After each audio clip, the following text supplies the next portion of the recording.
At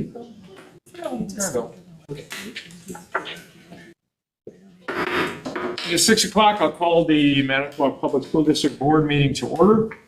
And as we always do, we will start with the Pledge of Allegiance. This time, it is a recorded Pledge of Allegiance with the 4K students from Miss Season's 4K class at Riverview School. So you could stand and join them. That would be wonderful.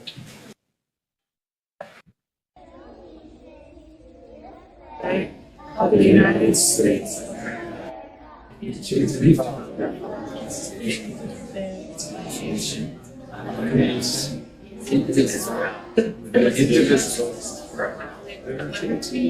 justice for all.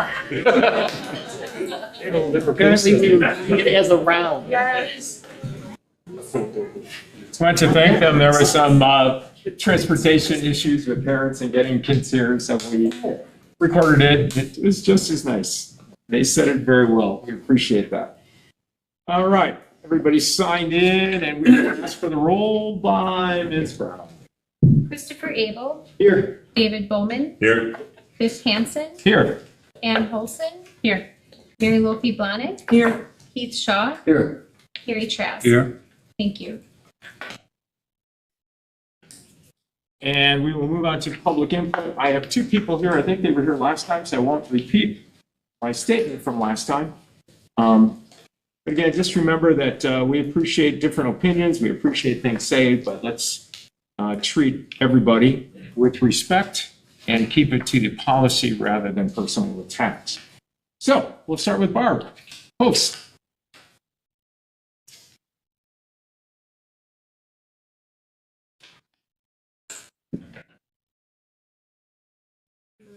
My name is Barbara Post, 18th Street.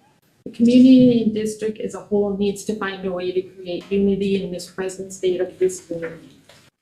Lights and transparency of the progress you've obtained is essential.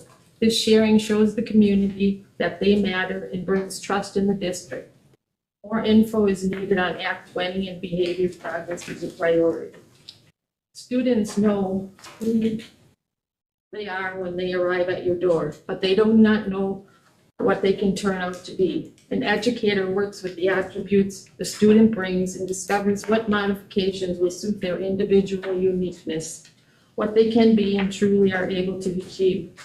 Through this exploring and discovery, they can truly be brought to believe in themselves and their growing abilities to achieve personal responsibility to the task at hand.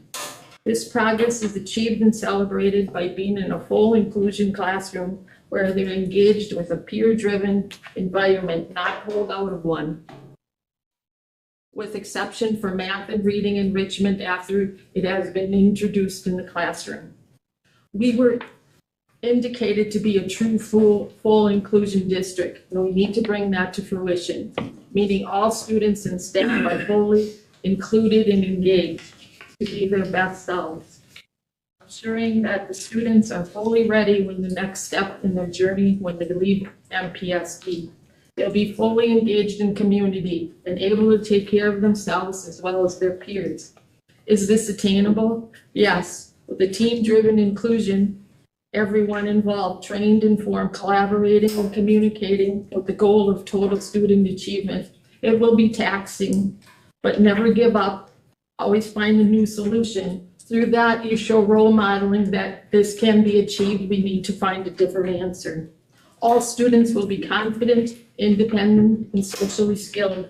Students need to know that school is the door that opens up the world of discovery, presenting and assuring the skills they are needed so they can pursue their dreams, evolve, open the door, and be the change so all students will thrive in the ever-changing world. Thank you. Thank you, Barb. Sarah Weinberg.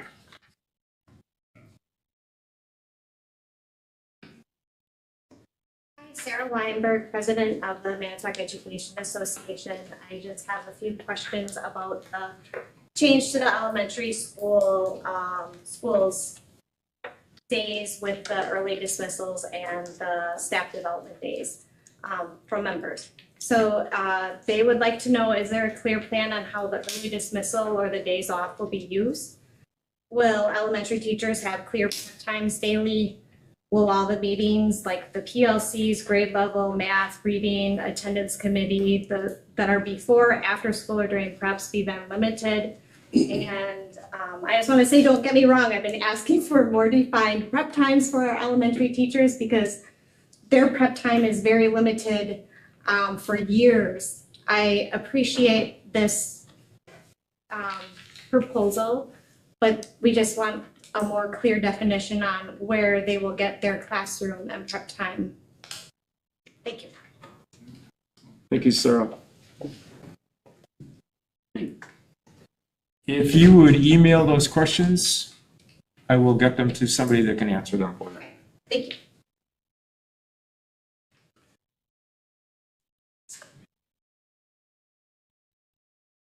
you. No other piece of paper for public input. We will close public input at this time and move on to the consent agenda.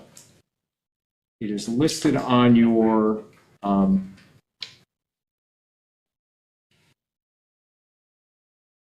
agenda. It's listed on the agenda. If anybody wants anything pulled from that to discuss, you can do that at this time or ask Chris. I would request that we pull number 5D, number 5E, parts 1, 3, and 18, rather than pull all of the policies. I'm just asking to pull 3 of So those. you want the D, the personnel report? D, the personnel report, and 1, 3, and 18 of the policies. 1, 3, and 18. Yeah. Thank you. Yep. Anybody else? See anybody else with a concern? We will pull those. So at this time, if I can get a motion and a second to approve those on the consent agenda that were not pulled. Mr. Shaw, Mr. Bowman, with a second. Any discussion on that?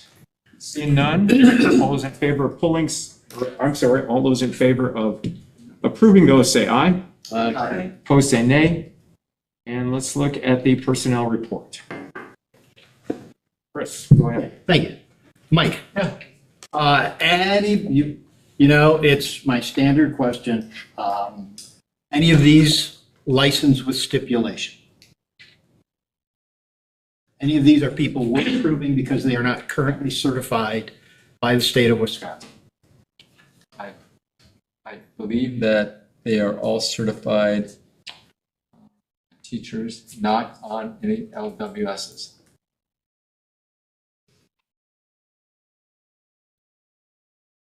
Okay, so that's everything. Yep. Okay, thank you. Guess what? It's still open. Yes, go ahead. I noticed a lot of special ed people are jumping ship here, and I know they're hard to replace. Could you describe the situation that's caused and what our reaction is going to be? Well, we currently have 4 elementary special education positions totally in the district. We're fully staffed at the middle school and high school. And of the 4 elementary positions, I can't recall exactly why people were departing. However, we have some applicants. We're in the process of doing some interviews.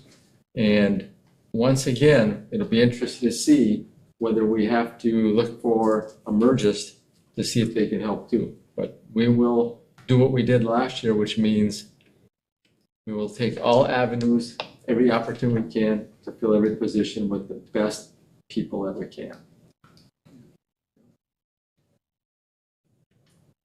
Michael, that is an issue that we have yearly with special ed, correct? Correct.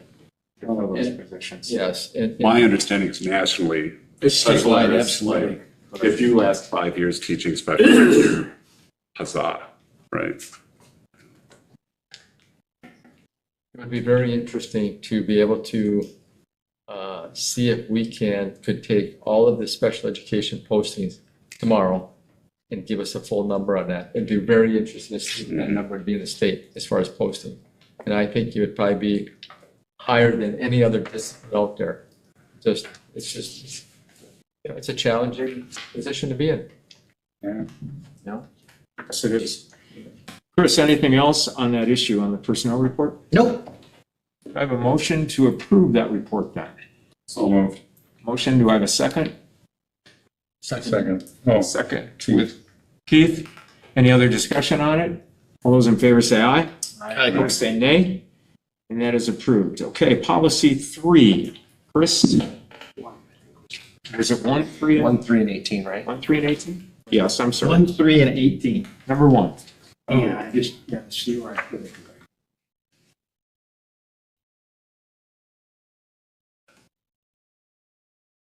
Yeah. My only thing on this one is that I won't be supporting this because I think it's superfluous. We've recently done this. We didn't need a policy at that time. I think policies are a great thing if you don't have something else that covers things, which I will say, I think it's true of many of the policies that went through this round. There were a lot of policies that we didn't need because they're covered in handbooks. Which one is this? Chris? But this is, hold on, the Google Drive just popped up to get in my way. This is 1260 titled Incapacity of the District Administrator. Oh, yeah. Because, yes, this is the duty of the board, is the duty of the board to make that determination. I certainly have some concerns about how the board is to determine that an administrator is incapacitated, but I do believe that the board has the ability to make these decisions and act well without the need for policy to guide it. We were able to handle a similar situation recently when we had a sudden resignation. So I just don't support creating a policy on this. Any other discussion on that? Seeing none. Is there a motion to pass it as is, or would somebody like to amend it? Or remove it completely? I make a motion to approve 1260. I have a motion to approve 1260. Do I have a second? I'll second it. I have a second from Mr. Shaw. Any other discussion? Hearing seen none, all those in favor say aye. Aye. Opposed say nay. And it passes. Number 3. Mr. Abel. Which one is that? Number 3 is 2451, program or curriculum modifications. Finding this. This allows students' parents primarily, students who have their own agency, the parents are informed, to make requests to change curriculum to best suit their needs and what have you. And it says at the bottom, it says the written request shall be provided to the district administrator, who will provide it to the board, or an administrator who is designated to handle such requests. My concern here is that it's either or. I think if we get requests like this, since ultimately the people who set curriculum is the board should, rather than an or, I would like that to be an and, so that the board is notified when people are making specific requests for a change to enrollment or curriculum. Yeah, just cut the last clause of the sentence out. An administrator who is designated to handle such requests, just stop it at board? No, I said I would like it to say and. Oh, you'd like to say and, oh, I see. So, In other words, the board would always be notified. The board Right. isn't always required to act, but the board is always aware in case later it comes to the board for action, because that's in the process later. So if Mr. and Mrs. Smith want their son or daughter out of a class because, let's say, the unit that they're studying is not something they agree with, Right. that would have to come to the board for notification, or is that just a parent right that they have that they can do? I mean, that's. Parents absolutely have that right to do that. Right. And parents can do that whether we approve or not. Right. These are things that the district, through an administrator, through an administrator of the board, does approve. And my only point is, if parents request something and the administrator says no, we may not know about it until they finally come to us in writing saying, I don't know why I'm being told this. I'm just saying if we're aware from the start, it just improves communication. So here's what I'll do to make life easier for everybody. I move that the word "or" in the first sentence of the paragraph below the enumerated letters be changed from "or" to "and." Okay, I'll second the motion. Okay. sure. So we have a motion and a second to change "or" to "and." Okay, and that can be just a simple communication to the Yeah, board? just an email. Yeah, just an email, yeah. I don't think it's micromanaging, but it comes close. Yeah. I understand what you're saying. I just don't know if personally I need to know the ins and outs of families and their personal beliefs and what they want taught and not taught. You know, I understand what you're saying, but that's also kind of up to them and their family. So yes, Keith? I agree that, you're right, it's up to them, but I think the motion is that we are at least aware of that. It's an and, that we are notified as well as the administrator making the decision. It's an and, not that we're gonna overrule it or anything, it's just a notification. Because you know darn well, board members are gonna get communication, and it's gonna be, it's better to have some knowledge of an issue rather than play dumb. So I agree that a little bit of knowledge is okay. I don't. So can you clarify? David? I'm sorry. The way I'm reading this, though, it says, who will provide it to the board?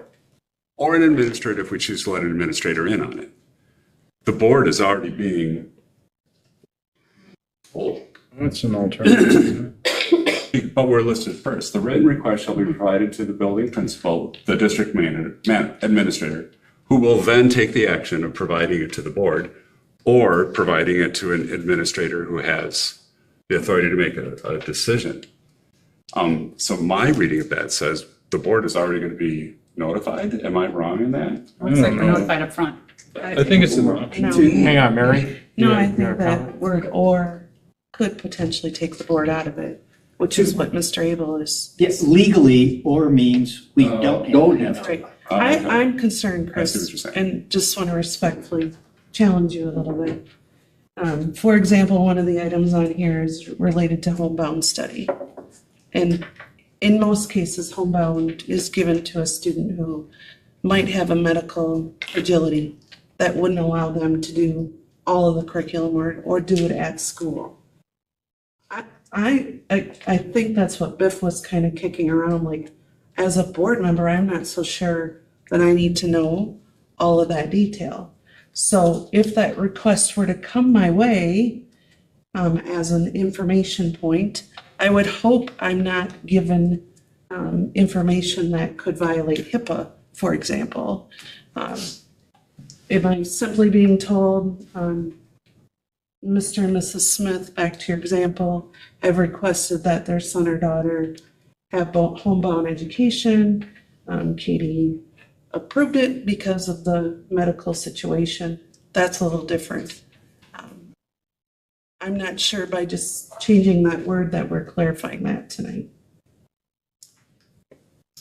Yeah. May I ask what's the frequency that curriculum is requested to be changed? It's very rare. Okay, I mean, if it's very rare, then why then notified? I mean, if we're getting 200 requests an academic year, that might be over. Does this need to be in a timely fashion, or can there be a report at the end of the year saying blah, blah, blah, blah, blah? I think they're suggesting timely fashion because if they're not happy with the district response, you're going to hear about it as a board member. I think that's the Yeah, point sure. being made. So at the end of the year, wouldn't will give you that heads up. If I'm understanding Mr. Abel and Mr. Shaw correctly. Okay. I understand there need to be in the know, but how much no? How much do we need to know?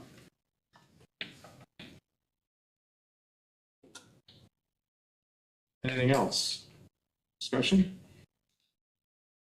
Then we will vote on the amendment to add the word "and." Actually, to strike the or and put in Strike the word. "or" and add "and." Okay. So, all those in favor of striking "or" and changing it to "and" signify by saying aye. Aye. Those opposed say nay. Nay. Nay, I think. If we hear about it. Let's raise your hands for the nays to help Lori out. Please. The nays? The nays. Nays.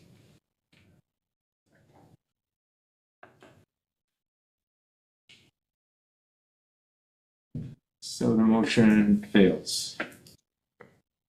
Anything else on that? Let's move on. Does it? You might want to vote on accept.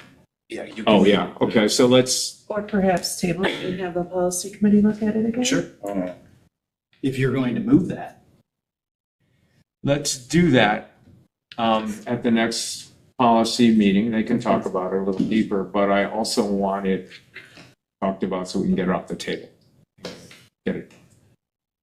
So, we get a vote to table that or move it to the policy committee to relook at that one specifically. Do we need to do that? That's up to the nays, I guess, it's up to the nays, yeah. if you'd like that. Otherwise, we'll just vote again to vote on the original.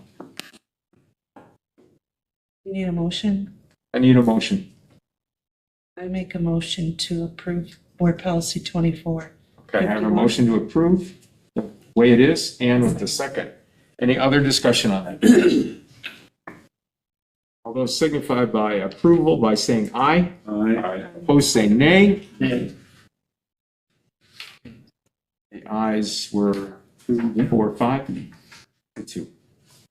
All right, 18. It was 4-3. It was 4-3. What's the number that? Oh, yeah, you're right. Sorry, my math is bad. It's been a long day. Long. What's the number of policy? This was number 18. Number I don't know what 18 18, means. which is the new policy, which I only pulled out to say two things. Number one, yay. Thank goodness. We finally have a policy about wireless communication devices. Oh, yeah. And second, to say, heads up, parents, we have a policy about wireless communication devices and they're a distraction and they are not terribly productive. We're not aimed at what's going on in the classroom. So just warn everybody, you want to be reading this policy and understanding what it does. That's all. Yeah, that's good. But I thought it was important that Yeah. And this was driven by the state of Wisconsin, right? Mhm. Use of cell phones. My only concern with this is that we have to make sure there's somebody live to answer the phone in each school office. So if a parent calls to get a hold of their son or daughter for changing an appointment or some other situation, they're not getting a recorded message to the person an hour later. So we got to figure out a way to make it live so somebody can answer that phone and say, hey, we'll get that message to your son or daughter as soon as we can. All right, do we have a motion to approve this one? I move. Got a motion by Chris, a second? I'll second it. Second by David. David? Any other discussion? All those for approval say aye. Aye. Opposed say nay. And it is approved. Yeah. All righty, we move on to a special party tonight. Student representative report. Ellie? Oh, yeah. My longest one, so. Oh, it is. Whoa. Yes, exactly. Wow. I know. Wow. I know. All right, so I'm gonna start off with my usual. I'm gonna acknowledge some of the great things we have happening at Lincoln right now. Our track team makes the state and earned some medals. Senior Tessa Campbell placed 3rd in the 400 meter and 9th in the 200 meter. And the girls 4x400 meter of senior Brianna Jansky, senior Tessa Campbell, junior Chloe Jalbert, and freshman Calla Eichman took 6th. Our girls soccer team had their first winning season in program history, and junior Sarah Bolchin broke the single season scoring record with 21 goals. Bolchin also made the first team all-conference, while junior Ella Demetris and sophomore Cora Foster both made honorable mention. Our baseball team was regional champions, and they battled it out today in an attempt to make it to state. Unfortunately, they lost by only 1 run, so a very sad day. Senior Brandon Steinbecker was named FRCC Player of the Year. He was also named First Team All-Conference Infielder and Pitcher unanimous. Senior Seth Gibo was named Second Team All-Conference Pitcher. Senior Cameron Brown was named Second Team All-Conference Catcher. Senior Van Strader was named Honorable Mention Designated Hitter, and Junior Gabe Eichman was named Honorable Mention Infielder. And additionally, senior softball player Maddie Johnson was named Honorable Mention Catcher. So a lot going on in the sports world to end off the year, which is great. All right, so now that we've covered that, I am very sad that today is my final report as the student representative. Next year, incoming junior Lulu Limboom will be taking over, and incoming junior Jade Legataman will be the alternate. It's Lulu's birthday today, so she was going to come, but then I told her she did not need to spend her birthday at a school board meeting. But I will fill her in on everything. Yeah, maybe. They're fun. So I will fill her in. I'll fill both of them in case Jade has to come in as alternate before they take over next year, so they should be all set to coast in. I told them they had to do their homework and watch some old videos, so I'm sure they'll have fun with that. I believe that these two will do a great job representing the students of our district and being the next student representative and alternate. I just want to take a moment to quickly thank everyone who made this position possible. It was a task that spanned over multiple years. With so many people helping, it would be impossible to name them all. I truly believe that having a student representative on the board changed the culture of our district in a positive direction. I've learned a lot in this position, and I hope that I have diligently represented the students of the entire district and not just Lincoln. As the first ever student representative, it makes me very proud to think that there's a little kindergartner sitting out there somewhere who will one day be sitting in the same spot I am. The group that made this position possible has created a legacy that will outlive all of us, and it is truly an honor to have been a part of it. Now, my little final thing is I have what I would like to call my final call to action. So it's just a couple things that are gonna outlive my time in the district, some of them by upwards of like 20 years. So you could probably guess my first thing is talking about potentially rebuilding schools. I know we have a long list of things to fix around our district, and all of those are crucial needs that need to happen first. But Lincoln has been around for over 100 years, and I don't have a plan for this, but I just want to start planting the seed in the back of everyone's mind that at some point in the next 1 to 2 decades, there will need to be a new high school. So don't want it to come out of nowhere. I just want everyone to keep thinking these things, got to keep it in your brain. And, still keep the tower and JFK, and you could still have graduation in the bowl, build a high school. So I don't know where. I don't have a plan. I'm not an architect, but, could build a new lot, still keep Lincoln, make it like a historic museum or something. I don't know. But just think about it. Okay, it needs to happen. And then I just have a few list of things that I would like to say before I leave.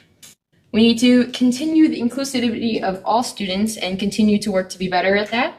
We need to make sure that students from kindergarten to seniors in high school are being challenged in the classroom and are able to reach their full potential.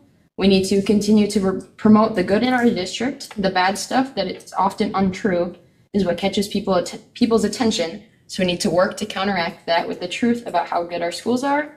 And as a district, we need to be more adaptable and willing to embrace change. And in all honesty, if I had given my list of things I want to see changed when I started this position, it would be like 10 pages longer. But we have done a lot in the past 2 years, and the board has done a lot, and I'm very grateful for everyone who has been a part of that, and your kindness in accepting a student into these important conversations. And I look forward to seeing how this district grows in the upcoming years. So thank you for everything. That's all I got.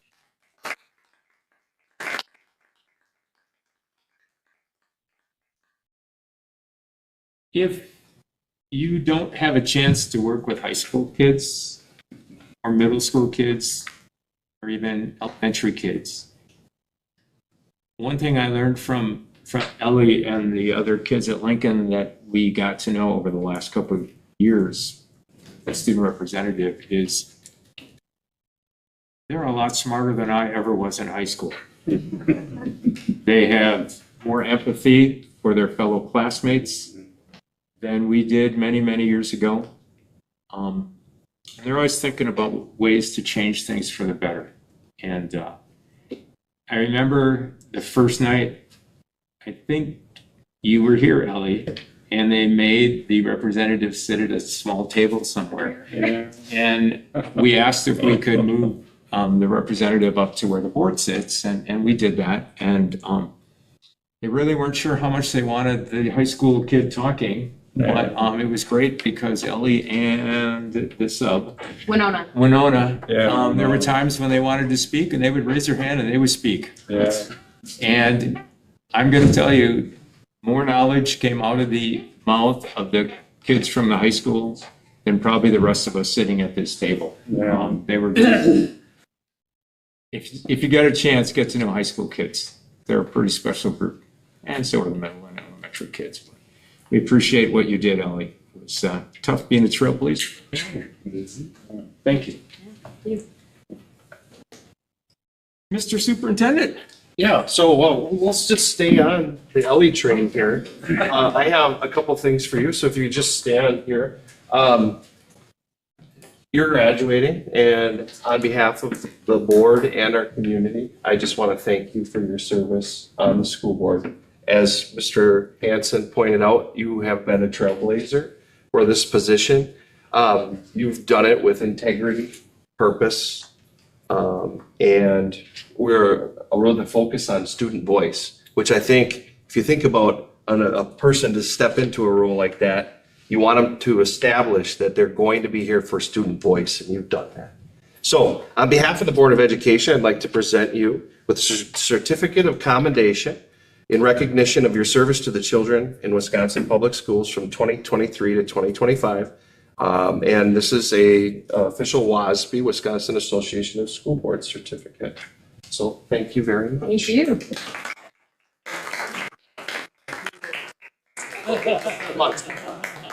It'll be something to remember the Yeah. MPS. Thank you. We were gonna get your Chromebook. Oh, sure. Let's take a little quick picture. You still have to in your Chromebook as much as Here. And congratulations on your upcoming graduation. Best of luck to you. I'm very excited to have the June Learning Showcase here. I'd like to invite Riverview Elementary 5th grade teacher Jennifer Hegner up with some of her students who are going to share some original poetry with us tonight. We're very excited. So come on up.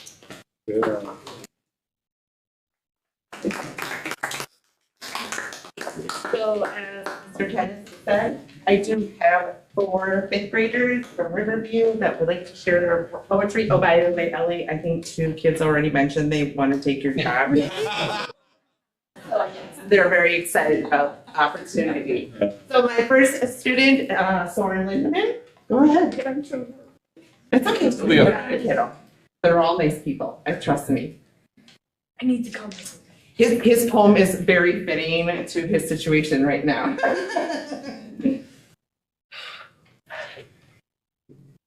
You want to look first? Okay. All right, we have Alex James. All right. Better nice.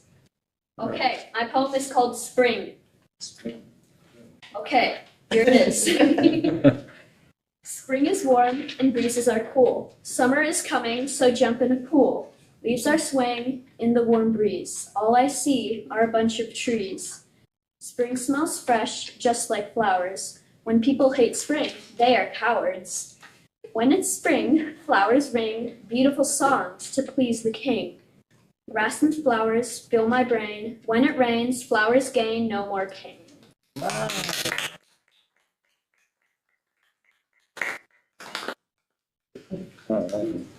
My next student is Bryn Gregory. She's got it. She's easily addicted to books, so this is so fitting for her as well. My poem is called I Eat Books. I eat books. I devour words. I munch on consonants for breakfast. I chomp down on vowels for lunch. I digest figurative language for dinner. I fill my tummy with stories. I gulp down thoughts. Paragraphs taste like sweet, sweet syrup. I love books. They are delicious. The stories that go down my throat don't just sit there. They make energy. Words fuel ideas. Phrases spark my imagination. Chapters move my hand to create something new. I love books. They are delicious. TV is not delectable. Projections taste like wood. I don't enjoy eating screens. Stomach aches, indigestion. That's what I will get if I digest shows and movies. I love books. They are delicious.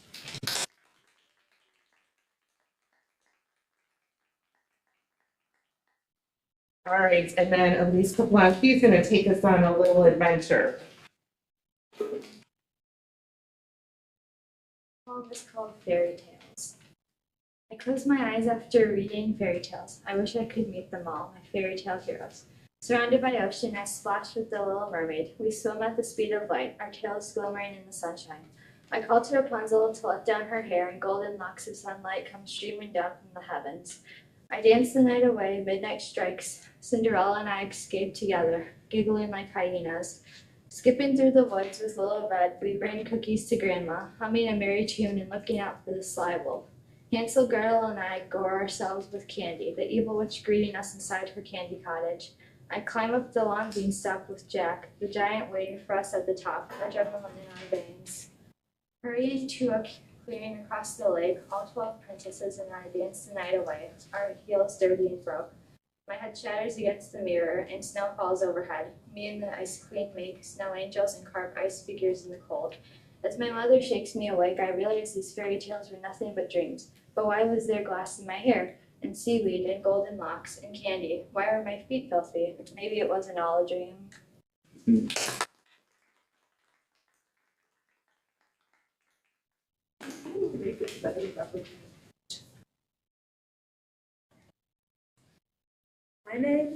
My name is Sword, and my poem is called Unwanted Attention, but since I lost the first copy, I had to remake it. I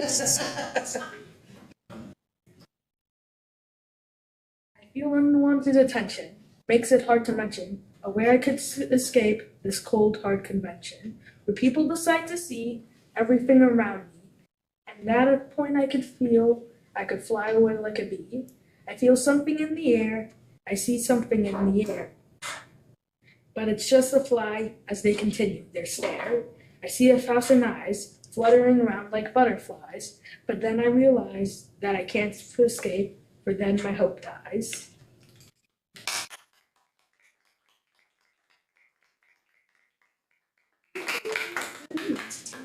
So, you that teach high school or middle school, you have some amazing students coming your way because, I mean, I was blown to bits when they turned this in. I don't know. I was just blessed to have them as my kids this year. So thank you. Thank you.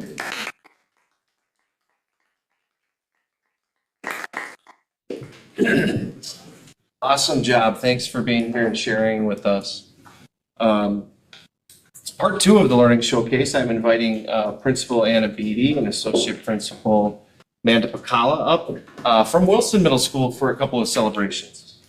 I want to congratulate you guys, and I'm excited that you're going to be future Warhawks. So thank you. We just have a few celebrations, and I should probably tell you, you guys don't have to stick around because I've had little humans with me up here, so just know it. You get to dab. Yeah. That's how it works. No offense to all of you. All right, we shared some of these celebrations with our directors and Superintendent Tennis, and they asked us to come in and share them with you, just to spread some extra joy at the end of the school year. So these were some of our celebrations that we shared with our families in our recent newsletter. Our literacy growth over the last 2 years has actually kind of blown us out of the water, and we're really proud of it. And I'm hoping that we'll continue to see that correlation as we get our forward results as well. But at the start of the school year last year, so in the 23-24 school year, we had about 34% of our students that were actually performing proficiently or above in ELA. At the end or I should say at the start of this school year, we had 52% of our students demonstrating proficiency in ELA. And by the end of this school year, we had 75% of our students reading proficiently. And that's using our FastBridge district assessment along with their unit tests to figure out that percentage. So we're excited to see forward and hopefully see some additional growth within that as well. Another thing that we were celebrating this year at Wilson is that we had a huge increase in student participation in the building. So our engagement in extracurricular activities was 382 of our students participating in sports and 226 in different clubs this year. Students in our clubs had lots of positive experiences. We even had some new clubs. We had like NJHS, our National Junior Honor Society, which was new to us this year. And they created like a student versus staff volleyball tournament, which went over very well. Highly competitive we are at Wilson. And we also had clubs like our student council that puts together all of our dances, and our tech ed club. And actually our tech ed club, for teacher appreciation, they made nameplates for all of our staff. The entire staff. Every single staff member got this. And then there's a little quote on the bottom. And it says, "Never doubt that one person can make a difference." And so every single person in the building got this. So it's a true testament to how much work that they did after school and all of the nice things that they're doing. So. Our students actually came to one of our staff meetings to hand all of those out to the staff. So it was great to see the smiles on their faces as they were getting a gift from our students. One of the new events that we started this year was our culture fair. That was in fall. We had our first ever culture fair, in which 23 different cultures were represented. Families, community members, students, all were able to explore and learn about games, traditions, art, architecture, transportation, celebrations, sports, foods, the list goes on. So it was a fun event. We had some of our central office staff come and join us for the event as well. We made some. We made a slot for egg rolls, so it was great. It was a really fun activity and event for our staff and students, and we spent a whole half day on it. So. Actually, Kindness Day was so exciting, and we just had a student we shared with our 8th grade celebrations today. An 8th grader said it was their favorite day of the whole year. So nothing like making them rake yards to say that's their favorite day of the year. But for World Kindness Day, we kind of split students into two categories. They did acts of service and acts of kindness. So those acts of service were their physical tasks, like raking local yards. I think people thought we were a little crazy, like knocking on doors, you want your yard raked?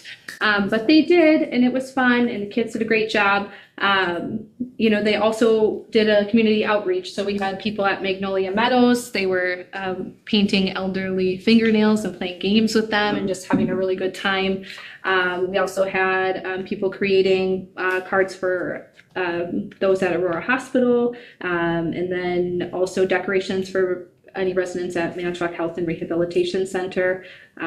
It was just all in all. And they also went to read at elementary schools as well. So we had a group of students that Manitowoc Public Library graciously gave us picture books, and then we took those to the elementary schools and they were able to read, which I think our elementary kids always love when we get the middle schoolers over there to read, and the middle schoolers also really love that, and it gives them that leadership opportunity. So all in all, they handled it really well, and a true testament to our staff to kind of pull together and work out Kindness Day. So I will say at the end of the half day, the students were like, "What's our next rotation?" And we're like, "There isn't one. You're going home." And they're like, "Come on." So they continued to talk about Kindness Day throughout the year to say, when are we doing our next one? Lastly, we had our buddy program, which you got to see them earlier this year. And it's just another true testament to our staff and our students who put that and started that buddy program together this year.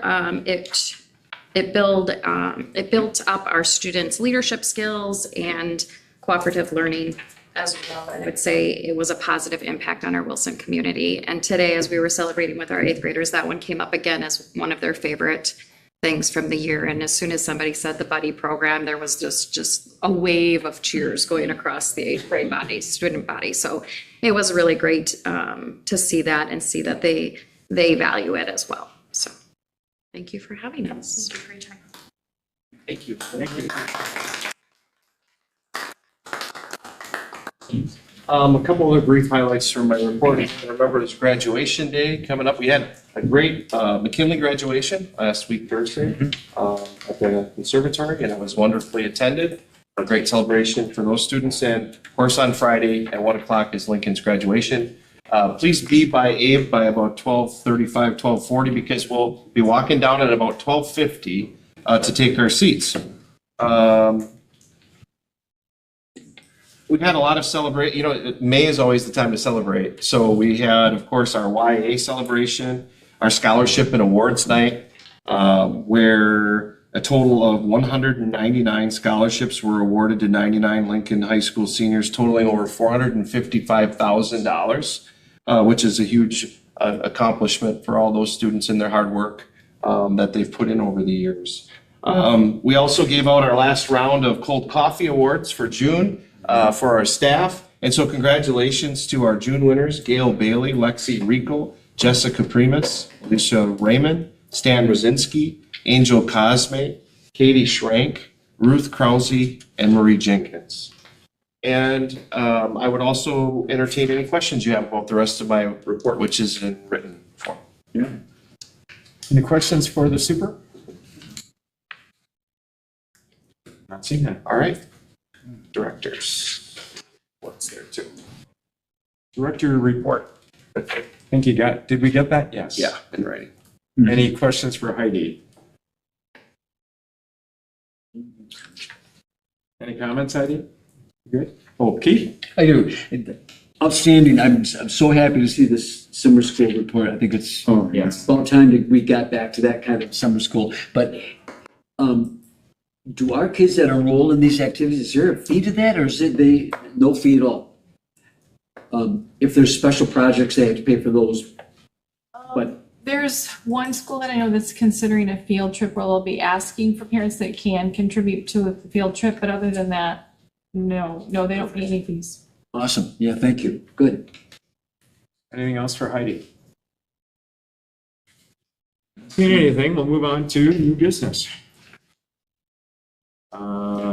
Resolution awarding the sale of 14 million general obligation promissory note. Ken, do you want to speak to that? Yes, I have a guest, Michael Clark from Robert W. Barrett.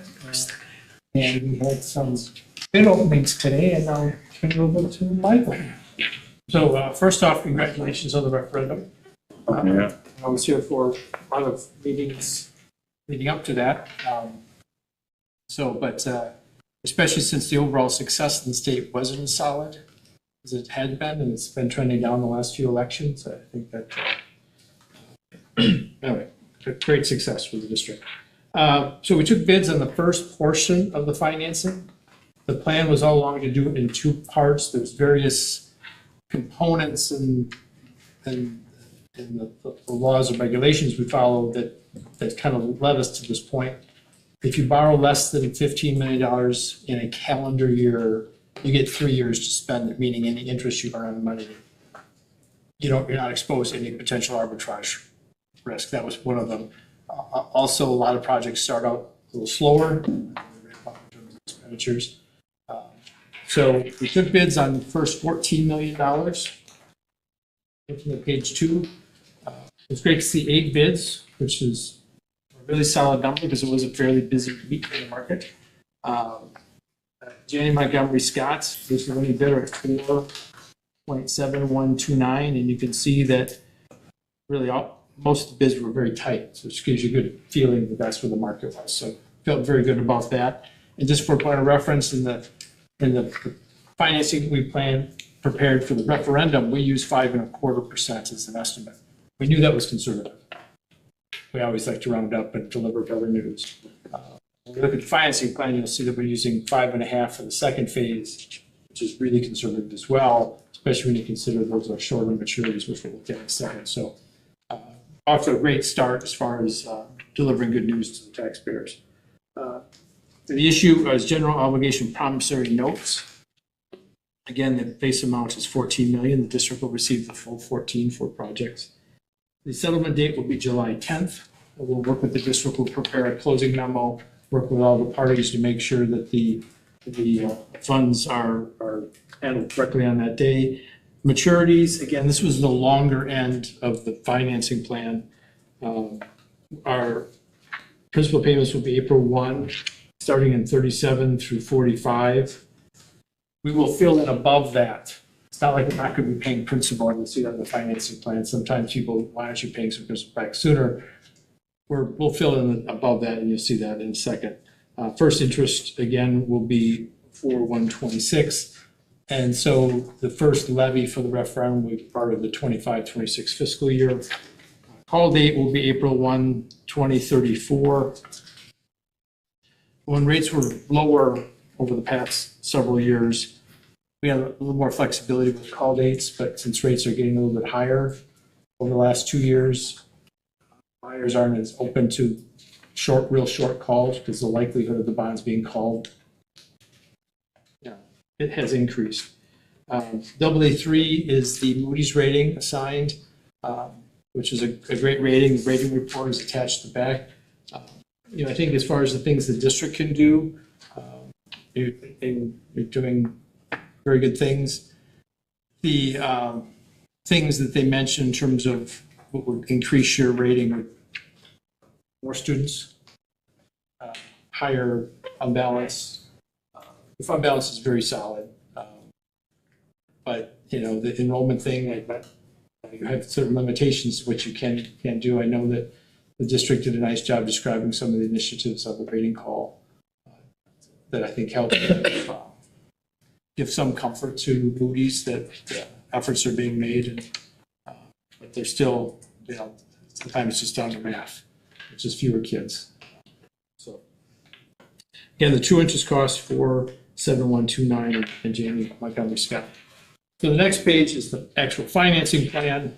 So 14 million in phase 1 and 11 million in phase 2. Again, you can see the second phase we have just a planning rate of 5.5%. And you can see, definitely want to point out though, is you can see that we're filling in the years above 37 with more principal payments. So the district will be making principals almost every year of the debt outstanding to get the debt paid back.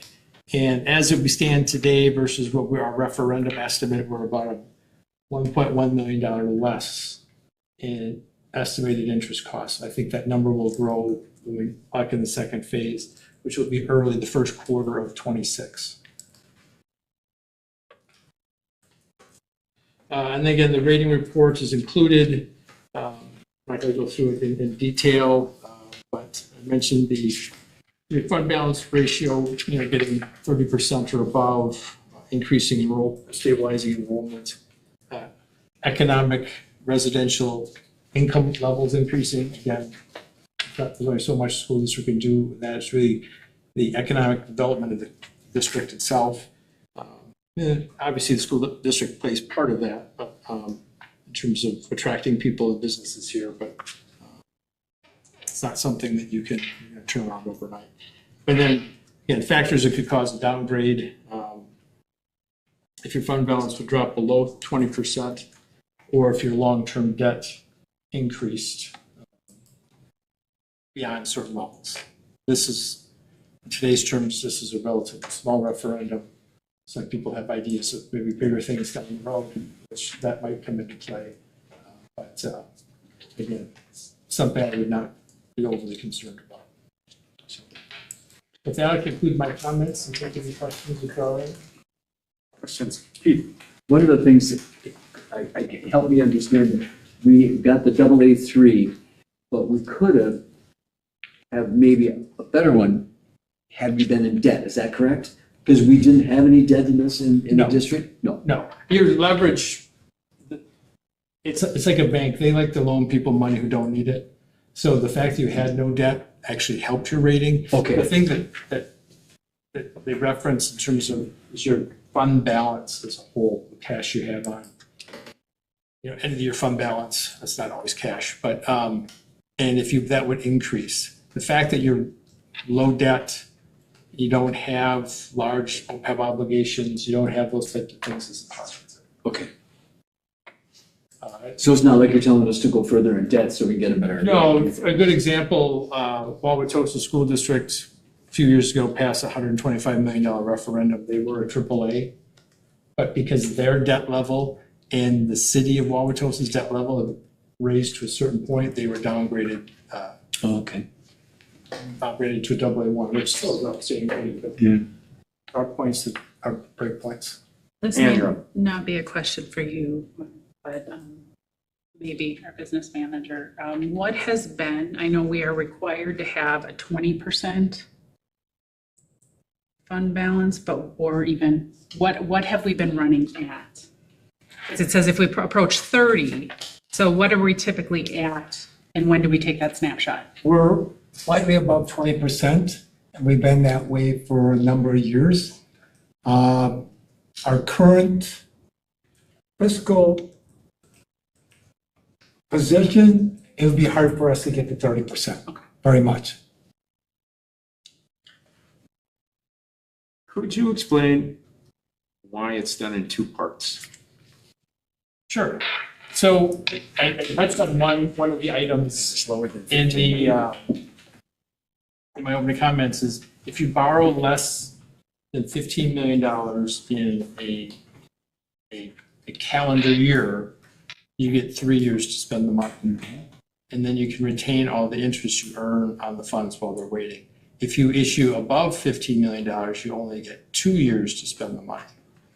So then there's a potential, depending on how much you earn and there's other things to monitor, but in general, if you would earn above a certain level, you would have to rebate some of that to the IRS, federal government. And since projects, you'll be doing some this summer, but I think the majority of them are pushed out. And so we didn't want to run into a situation where you didn't spend the money. And it's not only just spending it 2 years, there's intermediate marks. So you have to spend, 10% in the first 6 months, 45% at 12 months, 75% at 18 months, and then 100% at 24 months. And that also includes the interest that you earn. So it's not, so it'd be, if you did it all at once, 25 plus the interest you earn. And if you miss any one of those marks, you then would have to rebate a potentially, depending on what you earn, portion of the interest you would earn back to the federal government. And it gives us an extra year to repay the debt. Right, so in essence, you get 3 years, and you issue another one, you got 3 years. So technically, you got 4 years to spend that money, time, if you time it right. You still gotta be spending all the $15 or $14 million. We can take that interest and turn it back into more projects. More projects, but not pay that debt service. Correct. But that interest that we're gaining after those 3 years, we can flow back into the. Correct. Okay. And so by doing this, a small issuer exemption, you have to encumber 5% in the first 6 months, which is if you've signed a contract with an architecture construction company, you've probably done that. And then you have there's no intermediate expenditure targets you have to meet. It just gives you more flexibility in terms of spending money. And it allows an additional year of repayment. So the debt will be paid back over 21 years versus 20 years. We just went through this with the county when they were borrowing for a bond, and I was surprised the interest rates were better than I thought they would be. Yeah, they finally settled the last 3 weeks. They were extremely choppy for a matter of about 6 weeks, where there was a lot of conversations going on in Washington, largely around tariffs and things that cause uncertainty. And so we had some swings, and we were seeing on a given day some really nice, relatively nice rates, and then we saw some very disappointing rates as well. So. Any other questions? We need a motion, and it will be a roll call vote to accept this. So move. We have a motion by Mr. Shaw. Do I have a second to the motion? Second. For the sale of the bonds? Any other discussion? Chris? Yeah, on one level, this probably looks like a no-brainer.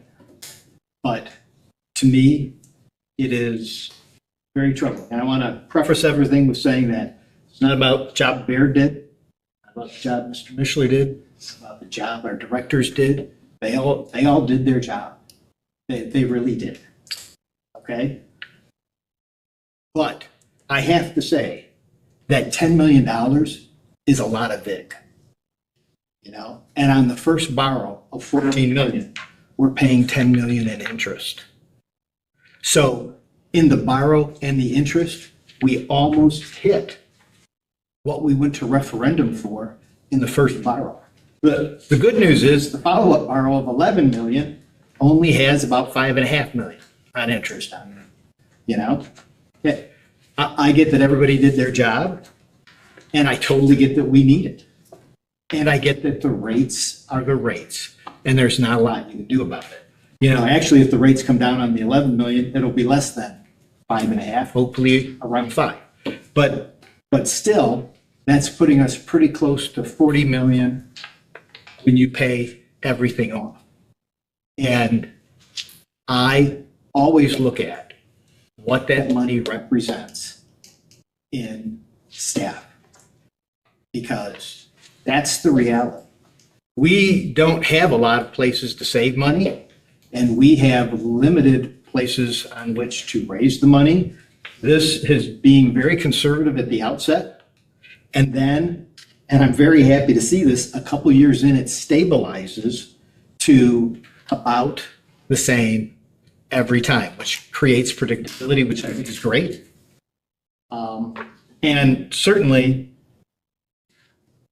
you know, I completely support the borrowing. I don't support what it's going to cost us in interest, but I don't think anybody ever does. You know, I don't think anybody ever does.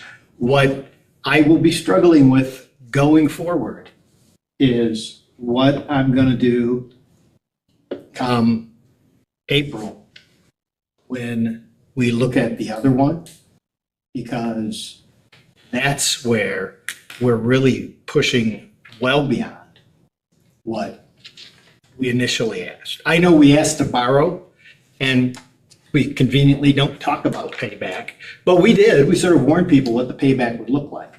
So I don't know that a lot of people focus on that, but, you know,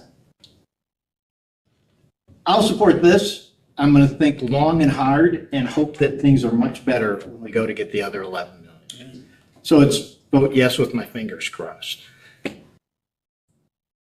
Any other discussion questions? Can't argue with a lot that you said, but I think part of this has come down to the way that the district saved programs when money got tight and didn't take care of buildings. And that's catching up on us now. And so hopefully you're right and rates will come down, but we either start fixing things, or we're going to have to spend more money to build buildings. And that's not something that is going to come cheap. So we'll have to see if we can fix what happened. Yes. I just have one additional comment that I should point out, that we also factored in the estimated state aid. Now, that depends on the budgets, but right now we're projecting the state to aid the district to about $10 million, because your debt service costs are part of the aid formula, and some of that is offset by that. Okay, I'll be watching that super closely because I hope you're right. We all will be. Yeah, that takes 10 million off. Any other discussion, comments? Thank you. Seeing none, the clerk will conduct a. Christopher Abel. Aye. David Bowman. Aye. Biff Hansen. Aye. Ann Holson. Aye. Barry Lofi-Blahnik. Aye. Keith Shaw. Aye. Carrie Trask. Aye. Thank you.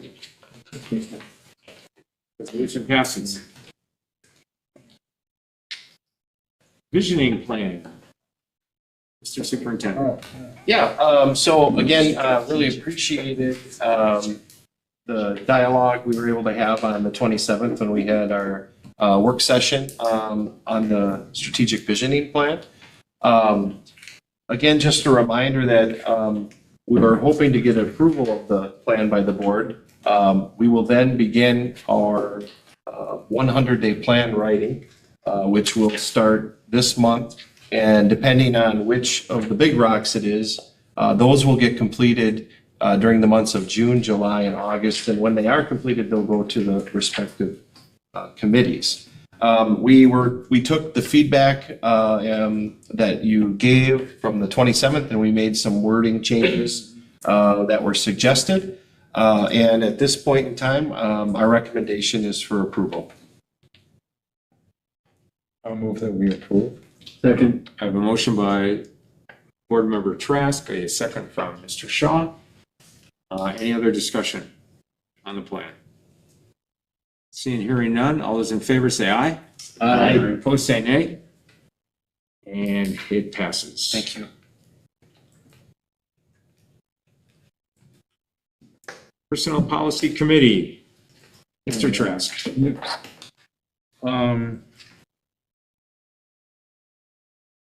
The one thing I want to bring forward to the board is, second, I want to make a motion that the Manitowoc Public School District provide an annual $1,500 stipends to those speech language pathologists holding a CCC, a certificate of clinical competence in speech language pathology, as a method of attracting new therapists, which is hard market, as well as retaining the therapists we currently have.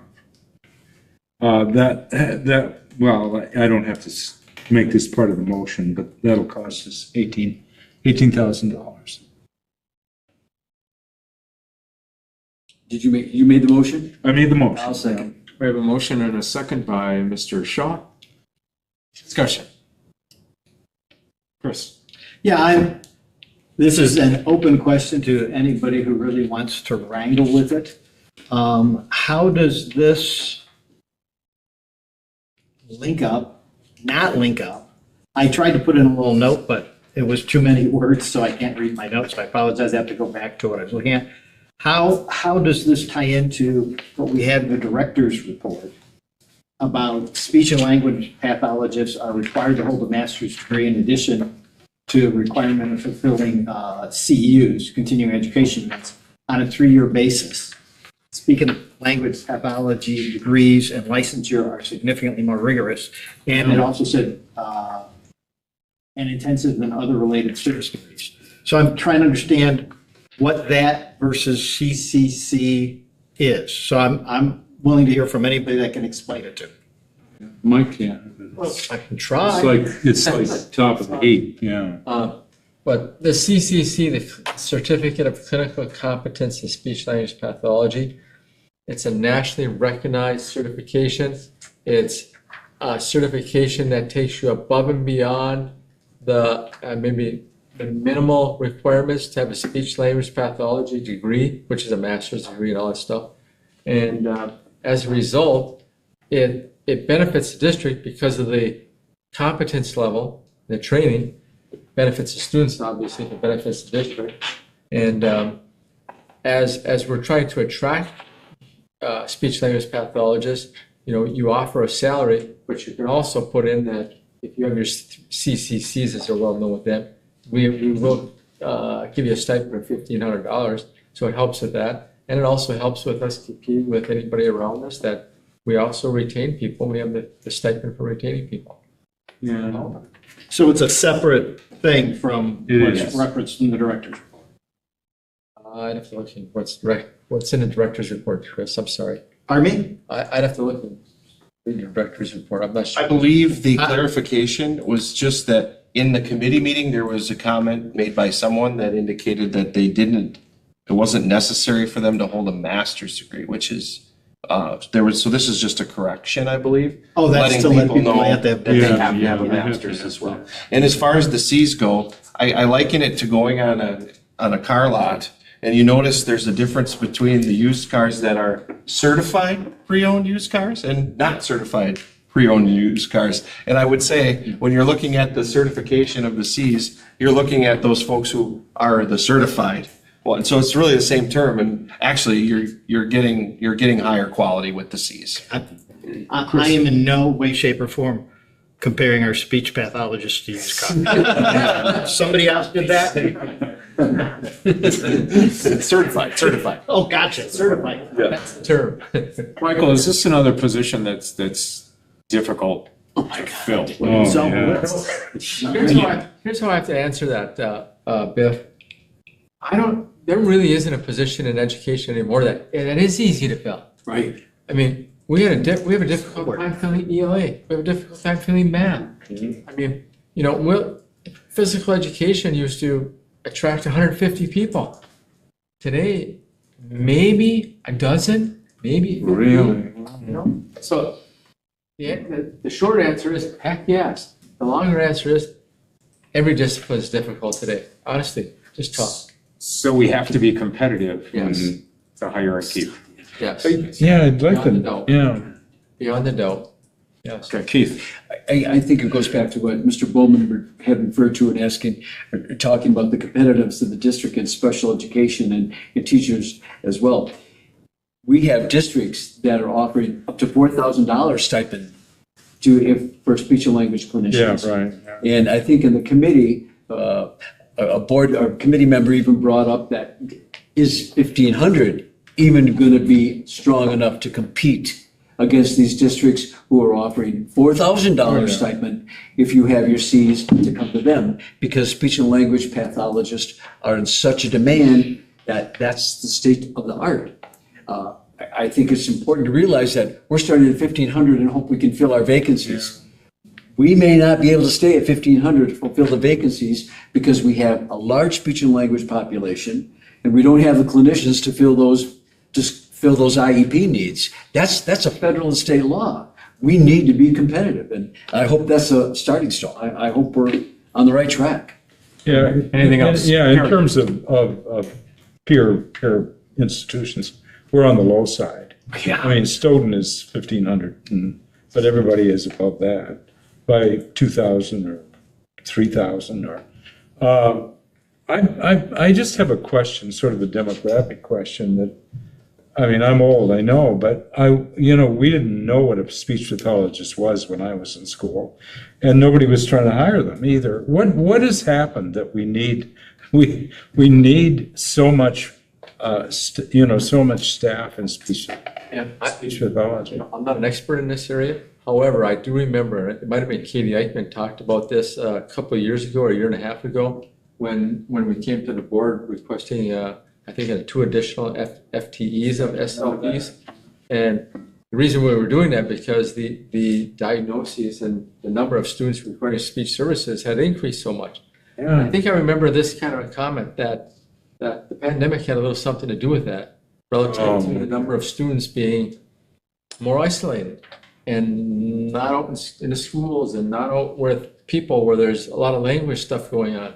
And that trend was not just Manitowoc, it was national, where the increases went up over, after that period of time.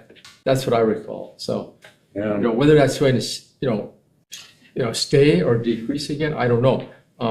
Just so the board knows, we have 12 FTEs in speech language pathologists. Yeah, I know. Right now, as I speak, we're fully staffed, but I have to tell you, that's right now. Makes me a little anxious to even say that. Touch wood for now.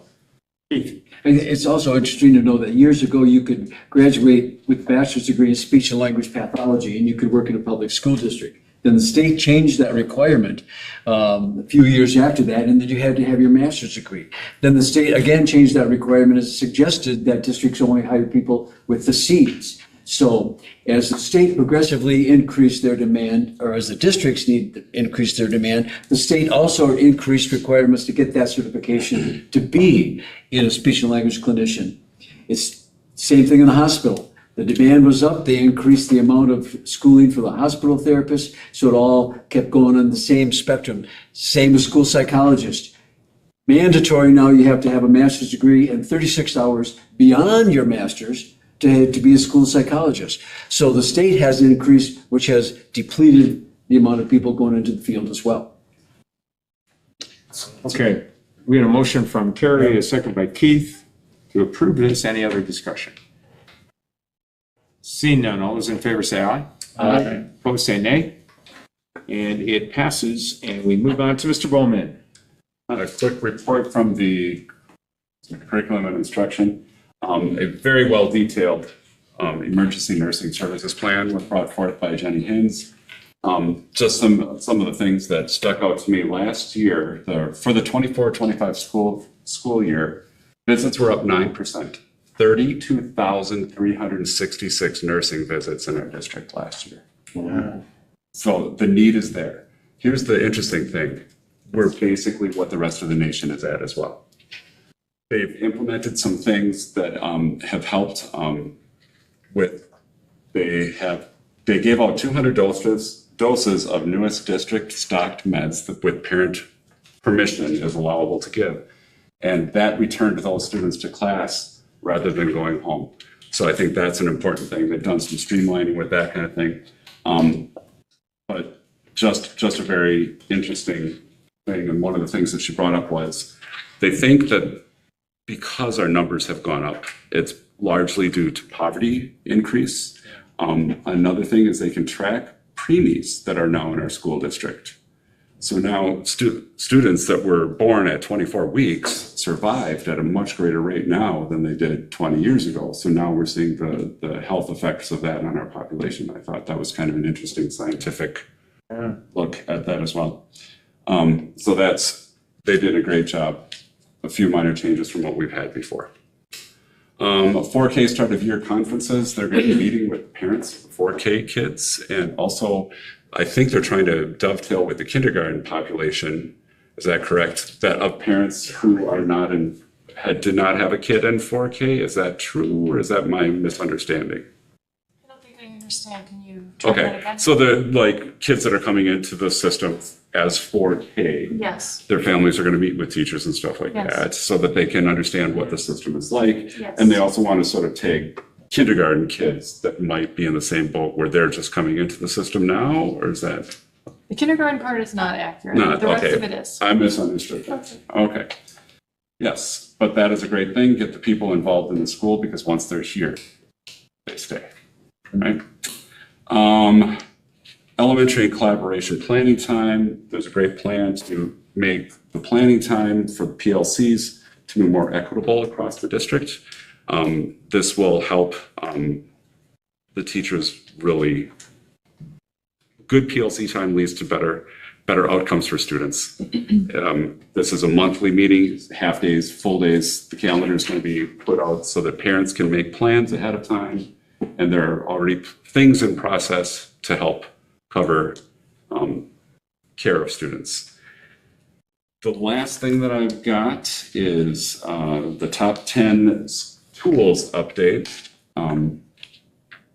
Over 100 staff this summer are going to be training for Act 20, the science of reading. And each teacher goes through an extensive amount of time that they're learning about the process of science of reading. And it's going to cost us some money because this is a mandate from the state that was not funded to us. So we are moving forward with that, and the people that were talking about it, Heidi seems excited about it, and other people that have talked about being on the team seem excited about it as well. So that's good to hear. That is curriculum and instruction. We have to vote on the nursing plan and Do we have to vote on those? Yeah. Oh, okay, I'm sorry, I didn't realize. But yeah, that's okay. So do you have a motion for the nursing plan for acceptance? I would move that we accept the nursing plan as presented by Jenny Hins. Do I have a second? Second. Second by Mr. Abel. Any other discussion on the nursing plan? Hearing seen none, all those in favor say aye. Opposed, say nay. And it is passed. And then we need a motion, Mr. Willman, on the elementary collaboration type plan. I would move that we approve the elementary collaboration and planning time calendar for the purposes of working on Act 20. Do I have a second on that? I'll second. Second by Mr. Shaw. Any discussion? All those in favor signify by saying aye. Aye. Opposed, say nay. And those are passed. Thank you, Mr. Bowman. 4K conferences. 4K conferences, do we I was need just about to move that. Oh, okay, yeah. do we need to move that? Well, maybe for the because it conference? amends the calendar. Huh? Yeah. It amends. Yeah, it amends the- okay. So do I have a second on the 4K conferences? So you're taking that as a motion? I'm taking you as a. Thank you. Second. Second by Mr. Bowman. All right, I'm any following. discussion on that? We have to do it because it changes the calendar. So all those in favor say aye. Aye. Opposed, say nay. And we are good with that one. I think that's it for curriculum. Mr. Shaw, you have the baseball field proclamation. I do. I don't have the proclamation, the superintendent does, but here's why we're doing this tonight. When the board approved the renaming of the municipal field to the Steinbrecher Field, Chris Abel, President Abel at that point, the motion went through and there was no set date as to when the actual naming was to take place. With the field being totally renovated, ready for next year, we need as a board to officially, by policy, state a time and a date when the field is becoming the Bruce Steinbrecher Baseball Complex, Manitowoc Public School District, home of the ships, or shipbuilders, however it may state it. So we need to set that in motion, and it needs to be done because literature has to be done, schedules have to be out. It has to go to the public with the new name. And as Mr. Abel said during his presidency, he didn't want to take the term and the time to state that date. It would be up to the coach to solidify that date. And in conversation with him, the end of the official Manitowoc Public School District date for baseball is June 19th. So now the proclamation to set that so that all publicity, web pages, any notoriety, anything will now, after that date, be named the Bruce Steinbrecher Baseball Field, home of the Manitowoc Public Shipbuilders Public School District. So, Mr. Superintendent? Yeah, so as you saw, there was a renaming proclamation that was drafted. And Mr. Shaw just asked me to read the last couple stanzas so that the board knows what they're voting on as well as the community. So now there's. And there will be a formal proclamation by the board in the grand opening when the field comes this next spring. Okay. So now therefore it be resolved that effective Thursday, June 19th, 2025, the Manitowoc Public School District Board of Education hereby proclaims that municipal field shall be renamed Bruce Steinbrecher Field in recognition of his exceptional service and the lasting impact that he's made on our schools, our students, and our community. Let this field serve as a living tribute, a place where excellence in education and athletics are celebrated and where the spirit of mentorship, teamwork, and community continues to grow for generations to come. This would be adopted on this 10th day of June 2025 by the Manitowoc Public School District Board of Education. It's just the notification. You really don't need a motion. Unless you would. Yeah. Okay. So I make a motion that proclamation for today be set into place. I have a motion from Mr. Shaw, and I will second this. Okay. Okay. Any discussion? Everything going well, Michael? Good. All those in favor say aye. Aye. Opposed say nay. And it is done. All right. Remarks from the board prez. Ellie has guaranteed us it is not going to rain Friday. Testing. It will not rain Friday. She guarantees that. I got to tell you, I was very impressed. I sent a note to Mr. Heller, the principal at Franklin, Oh, yeah. Franklin received an award. What's that award? Yeah, so basically it's an award of distinction, which, because of Franklin's growth and student achievement, it really is comparing us against other schools that have the same socioeconomic numbers that Franklin has. And so Franklin has grown better than its comparable schools. So that was quite the celebration we received, and we'll be sending that out and about. So congratulations to the staff and leadership at Franklin for a job well done. That's what I liked. I sent him a congratulations email, and he put all the credit on his staff, which you like to see from the leader of the building. And that says a lot for Mr. Heller, so I appreciate it. That's why they're good. Yeah. So that's good to know. Just something to think about and get back to me with a thought. We have, as a board, gotten emails recently about different issues. And I'm trying to think of is it okay for everybody to respond individually, or should we try to keep it a little bit more under control when we do that? Or just think about it, run it through your head a couple times. And it's kind of weird when they'll email and then they get responses from everybody, and they might not feel satisfied because we're all kind of different. And so think it over and let me know what you think. Because again, we're trying to, trying to get it down to what can we do to make the district better and get it going in the right direction. You can't be indifferent though to those things. No, not at all. Not at all. I'm trying to think of a good way to respond that doesn't give, 7 different. Especially when it's an issue that we don't necessarily have purview, and they've not gone to the people that do have some choice and some ruling in that area. We should not respond to that. Yeah. I can go call Mr. Tennis to Siri, and she does that right away. But there's just to think of a way that I don't want to squash anybody's feeling on any issue, but I also don't want to leave that person with 7 different things that they're getting. There's a way. And In that case, did for the example we're talking about, did that individual get a formal response? Because some were on fact-finding missions, others. I called, and I don't know if Michael called that gentleman on the rental I spoke with him on Friday for about an hour and a half. I think he would be satisfied. Okay. But that's just something to think about. Really can't discuss it because it's not on the agenda. I told him to talk to you. Think about it.